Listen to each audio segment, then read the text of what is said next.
Today, we're not just talking about healing, we're understanding why it matters.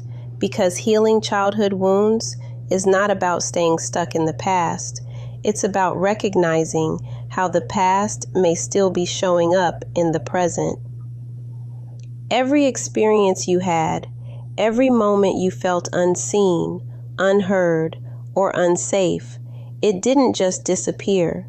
It shaped how you respond to people, handle emotions, and protect yourself.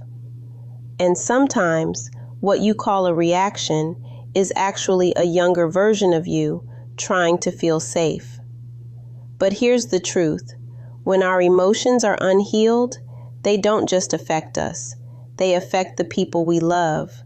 We may speak from pain, react from fear, or push others away without understanding why.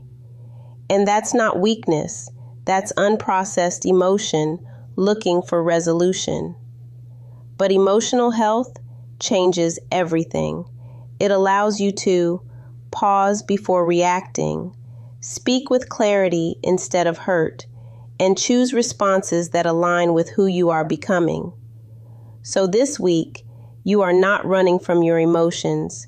You are learning to understand them. You are learning to lead yourself. Affirmations. I acknowledge my past, but I am not defined by it. I release the pain that no longer serves who I am becoming. I honor the child within me, and I offer them safety, love, and understanding. I am now the protector, the nurturer, and the voice I once needed. I am discovering who I truly am, beyond past wounds and expectations. I choose to define myself with truth, not trauma. My emotions are valid, but I choose how I respond.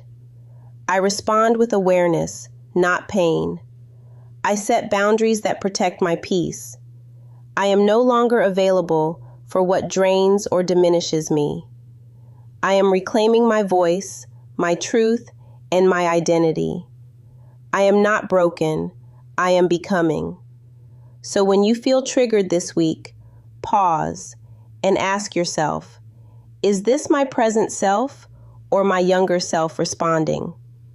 And in that moment, choose growth, choose awareness, choose healing. Because the more you heal, the less you hurt yourself and the people who truly matter. Stay focused on you.